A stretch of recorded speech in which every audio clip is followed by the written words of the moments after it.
بسم اللہ الرحمن الرحیم۔ السلام علیکم، میں ڈاکٹر اختر نواز آج میں آپ کے ساتھ قرآن مجید کی حیران کن کیلکولیشنز شیئر کروں گا۔ قرآن مجید عجائبات سے بھرپور کتاب ہے۔ پیدا ہونے سے موت اور موت کے بعد کے تمام واقعات کا علم اس کتاب میں موجود ہے۔ یہی نہیں بلکہ اس کتاب میں کائنات میں بچھی تمام کہکشاؤں کے سیکرٹ یعنی راز بھی موجود ہیں۔ قرآن مجید مسلمانوں کی مقدس کتاب ہے جو 23 برسوں میں نبی کریم صلی اللہ علیہ وآلہ وسلم پر مرحلہ وار نازل ہوتی رہی۔ قرآن مجید کو جس نے بھی پڑھا سمجھا وہ اس کی عظمت کا گواہ بنا۔ قرآن مجید دو جہانوں کی ہدایت اور برہان ہے۔ قرآن مجید میں موجود عجائبات اس کی سچائی کی دلیل ہیں۔ قرآن مجید کے عددی معجزات بے شمار ہیں۔ سب سے پہلے نماز یعنی صلاۃ کو لیتے ہیں۔ صلاۃ لفظ نماز کے لیے بولا جاتا ہے۔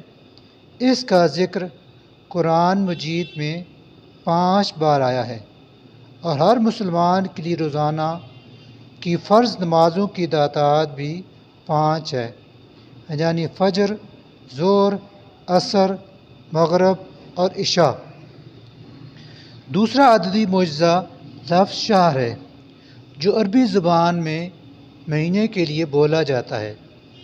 اس کا ذکر قرآن مجید میں 12 مرتبہ آیا ہے جو 12 مہینوں کی نشاندہی کرتا ہے۔ تیسرا عددی معجزہ یوم ہے۔ یوم عربی زبان میں دن کو کہتے ہیں اور یہ لفظ قرآن مجید میں 365 مرتبہ آیا ہے، اور آپ کے علم ہوگا کہ ایک سال میں دنوں کی تعداد بھی 365 ہوتی ہے۔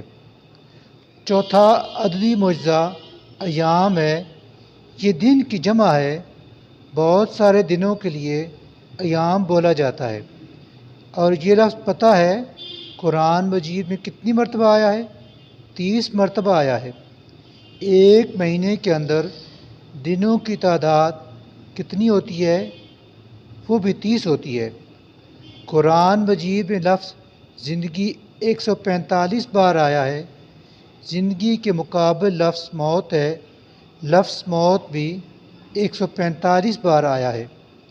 لفظ دنیا 115 بار آیا ہے اور اس کے مقابل لفظ آخرت ہے، وہ بھی 115 بار آیا ہے۔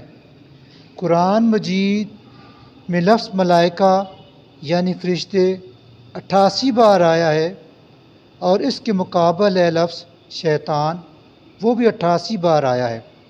لفظ الرجل یعنی مرد 24 بار آیا ہے اور اس کے مقابل لفظ عورت المرأہ، وہ بھی 24 بار آیا ہے۔